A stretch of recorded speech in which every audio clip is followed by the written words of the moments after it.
Bonjour à toutes et à tous, ravi de vous retrouver pour cette nouvelle édition du BIP Info. Nous sommes le mardi 27 octobre et dans les titres de ce journal, les avocats de l'Indre poursuivent leur mouvement. Une grève totale des audiences est prévue jusqu'à jeudi dans l'Indre, mais aussi dans le Cher. Les avocats réclament une augmentation des rémunérations.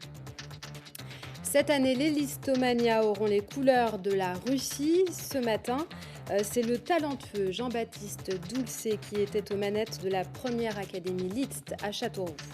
Et vous verrez dans ce journal que les food trucks, c'est tendance. À Bourges, tous les midis, le taco rencontre un grand succès. Après un an de mise en route, un deuxième taco sera en marche. Pour construire son projet, les créateurs ont fait appel à la BGE du Cher en 2014. Une expérience que n'a pas hésité à faire également Arnaud Huilin, gérant de Cap Mystère, une agence de voyage très originale. Il est l'invité de la rédaction. Les avocats sont donc toujours en grève jusqu'à jeudi. Au moins, la réforme de l'aide juridictionnelle ne passe pas. Car si la ministre de la Justice a annulé le prélèvement d'impôts supplémentaires sur la profession, elle ne remet pas en cause pour l'instant le nouveau barème de rémunération des avocats lors de leurs interventions. La loi prévoit désormais une seule unité de valeur pour tous les barreaux, mais pour une juridiction comme celle de Châteauroux, cela correspond à une baisse de plus de 70% de la rémunération des avocats. Écoutez Daniel Guillet, le bâtonnier, expliquer la situation. Pourquoi une unité de valeur par barreau? Parce que ça revient à ça. Bourges n'a pas la même unité de valeur que Châteauroux. Tout simplement parce qu'à l'origine, lorsque ça a été fait en 1991, on a tenu compte de la richesse des départements et des barreaux. Ainsi, à Neuilly-sur-Seine, par exemple, l'unité de valeur est moindre qu'à Châteauroux, qui fait partie des unités les plus élevées. Donc là-dessus, qu'il y en ait une seule pour toute la France, nous ne sommes pas opposés, ça paraît même logique. Sauf que la méthode qui était suivie par la garde des Sceaux, c'est de dire je fais la moyenne entre les plus pauvres et les plus riches, et j'augmente un petit peu la moyenne. Ce qui lui fait dire j'augmente l'unité de valeur. Sauf que, par exemple, pour Châteauroux, ça aboutirait à une diminution, parce que nous sommes déjà en haut. C'est-à-dire que l'on augmente pour les plus riches et que l'on diminue pour les plus pauvres. Voilà la justice sociale aujourd'hui. Et le Conseil national des barreaux poursuit ses discussions avec Christine Taubira jusqu'à demain soir, mercredi. En fonction des avancées, les avocats décideront ou non de poursuivre leur mouvement de grève des audiences. Les chiffres du chômage viennent de tomber et l'Indre n'avait pas connu cela depuis des mois. Le chômage est en baisse. Fin septembre, 10 884 personnes étaient inscrites en catégorie A à Pôle emploi. Ce nombre enregistre une baisse de 1,2% depuis la fin août. Une baisse relevée également pour les mêmes périodes dans la région Centre-Val de Loire avec moins 1,7%. Moins réjouissant sur une année dans l'Indre avec une progression de plus de 5,3% et plus de 2% pour la région Centre. D'autres chiffres, ils concernent les effectifs intérimaires dans l'Indre. Ils ont augmenté de 6,7% en septembre. La plus forte croissance se situe au niveau de l'industrie. Cette semaine, Châteauroux va résonner au rythme des Listomania. Pour cette 14e édition, l'équipe a construit son répertoire autour de la Russie, au programme conférences, concerts et animations. Et puis un autre lieu de rendez-vous, la chapelle des Rédemptoristes, qui sera, elle aussi, le lieu d'expression de l'Académie LITST, avec comme chef d'orchestre aujourd'hui le jeune et grand Jean-Baptiste Doulcet. Reportage Philippe Rioux.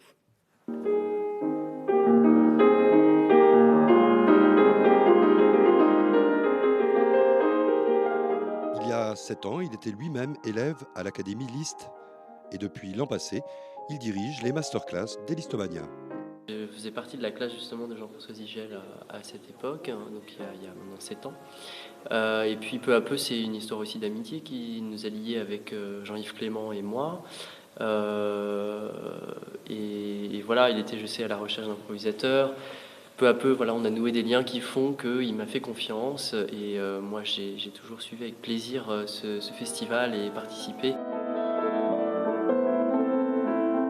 Et du haut de ses 23 ans, Jean-Baptiste a sa conception de l'Académie d'improvisation. J'envisage pas ces masterclass comme des leçons données, bien sûr, mais comme davantage quelque chose tourné vers le public, autour de la notion d'improvisation, d'apprendre qu'est-ce que l'improvisation et tout ce que ça peut comporter comme paradoxe, comme ambiguïté aussi par rapport à la question de la préparation, par rapport à la question du support. Alors, quelle qualité faut-il pour être un bon improvisateur? La première chose, c'est l'oreille, c'est éduquer l'oreille. Moi, je suis passé par un schéma assez bête en soi, mais qui permet en fait d'ouvrir vraiment l'oreille, c'est-à-dire d'avoir écouté beaucoup de musique de styles différents et d'avoir essayé aussitôt de les reproduire. Après, c'est aussi une histoire de lâcher prise, donc ça dépend du cadre dans lequel on est enfermé ou pas, dans nos études d'instrumentiste.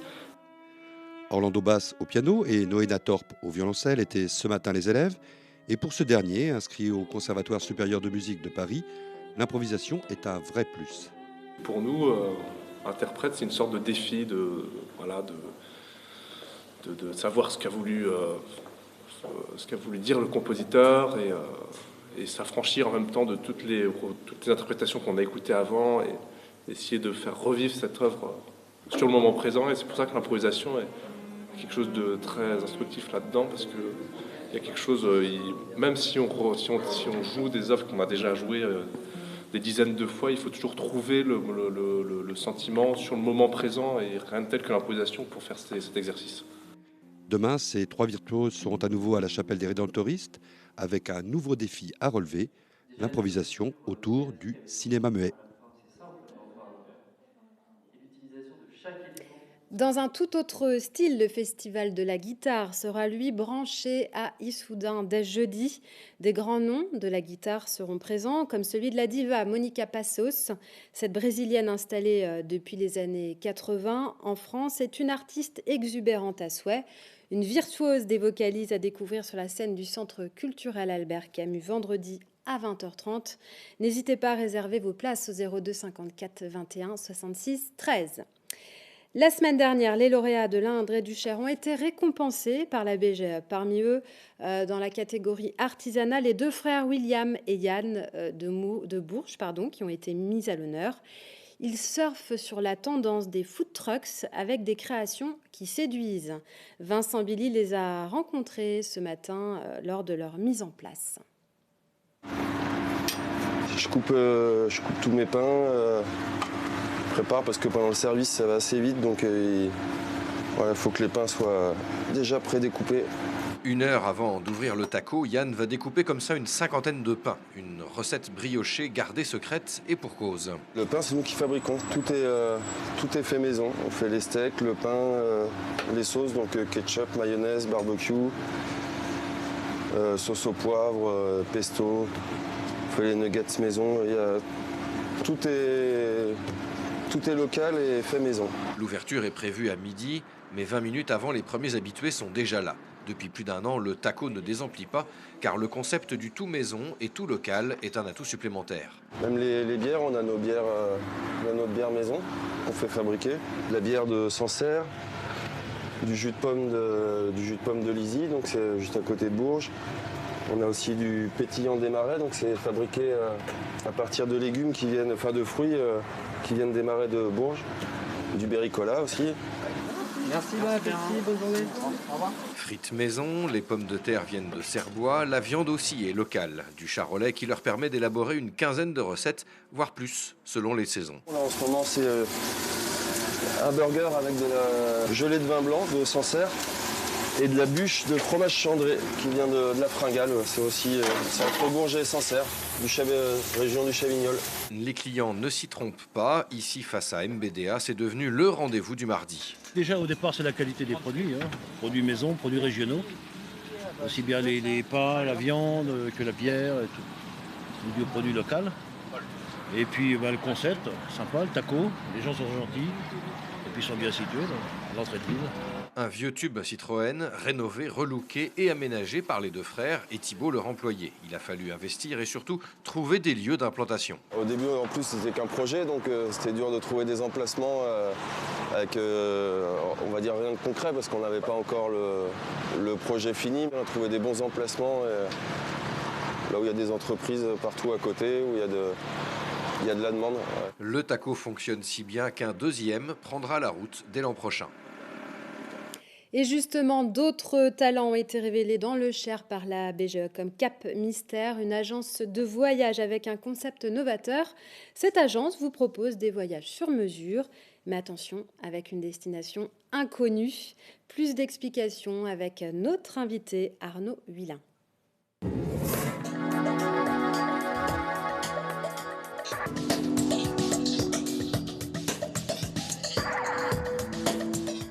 Arnaud Huilin, bonjour. Bonjour. Bienvenue sur notre plateau. Alors déjà, qu'est-ce qui vous a inspiré le reportage du TACO? Je pense que vous les connaissez un petit peu. Oui, on les connaissait pour avoir testé, premièrement, et Ouais. puis on s'est rencontrés la semaine dernière pour la soirée de remise des prix de la BGE. Donc c'est une formule gagnante pour eux. Pour vous, est-ce que c'est le cas? Oui, c'est une formule gagnante et c'est une première année encourageante et qui donne envie de voir ce que va donner la suite. Très bien, alors c'est assez intriguant, Cap Mystère. C'est quoi la particularité de votre agence?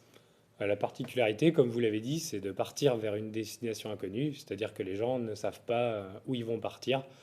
Quelques jours avant le départ, ils vont découvrir leur destination. D'accord. Alors c'est combien de jours avant? Parce qu'il faut préparer Alors en ses fait, affaires quand même. l'idée pour nous, c'est que les gens la découvrent vraiment quand ils arrivent à l'aéroport. D'accord. Mais évidemment, ils ont toutes les infos, donc avec les horaires, le lieu où se rendre pour le jour du départ. Et s'ils jouent le jeu jusqu'au dernier moment, ils peuvent découvrir 2 ou 3 heures avant de prendre l'avion. Très bien. Alors si on est intéressé, il y a un site internet. Donc on va sur votre site internet qui va s'afficher sur l'écran. Après, comment ça marche? On remplit un formulaire d'information.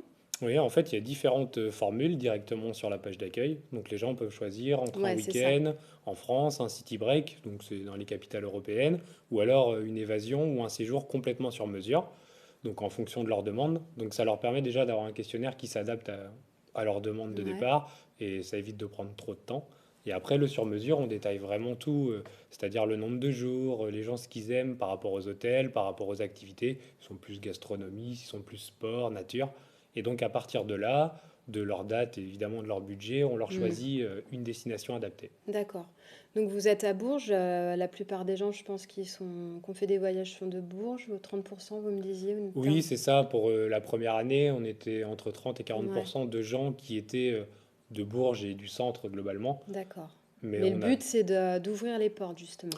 Oui, c'est ça. Ben, on se rend compte, on a eu des départs de gens qui étaient belges, des Suisses Ouais, et des 4 coins de la France. Donc, d'accord.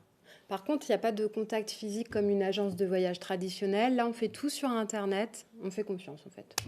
oui, alors après, on fonctionne aussi par téléphone, c'est possible. Ouais. Et on peut louer des bureaux à l'occasion. On l'a déjà fait ponctuellement. Si les D'accord. gens ont besoin de nous rencontrer, on peut le faire aussi. Ça peut être un peu rassurant. Il y a ce côté rassurant. Aujourd'hui, on a fait des voyages de noces où on prend le contact en fait d'un ami proche ou d'une personne de D'accord. confiance qui, elle, est au courant de tout le programme. Et ça permet aux gens de partir rassurés. Alors, est-ce que vous concoctez des destinations assez folles? Alors, je pourrais peut-être pas de destination folle, dans le sens où enfin, on a des belles destinations, hein. On peut penser le Chili, les Philippines, ça peut aller très loin même. On a des beaux pays d'Europe qui sont pas les plus touristiques, la Slovénie, le Monténégro, qui sont des belles destinations. Mais après, l'idée, c'est d'avoir à l'intérieur des activités C'est ça, ouais. qui soient un peu différentes d'une autre agence. D'accord. Et quand on a des goûts plutôt culturels, bon, chez musée, tout ça, vous vous adaptez vraiment au goût de la personne. Mhm. On peut faire des visites guidées avec un guide qui a les compétences pour visiter les musées. On peut mettre à disposition aussi des cartes qui permettent de visiter en illimité les musées pendant 24 heures, 48 heures. D'accord. C'est super, ça. Donc, tout dépend vraiment de ce que veut la personne qui nous fait la demande. Donc, du coup, elle vous est venue comment, cette idée? Je crois que vous avez une collaboratrice. Oui, c'est ça, on est deux et en voyageant tous les deux, en fait, on a testé le concept entre nous. D'accord. Et donc, il y en a un qui savait pas où on allait et on s'est rendu compte que le fait de pas savoir, alors une fois qu'on faisait confiance à l'autre, le fait de pas savoir nous permettait d'être vraiment émerveillés sur place.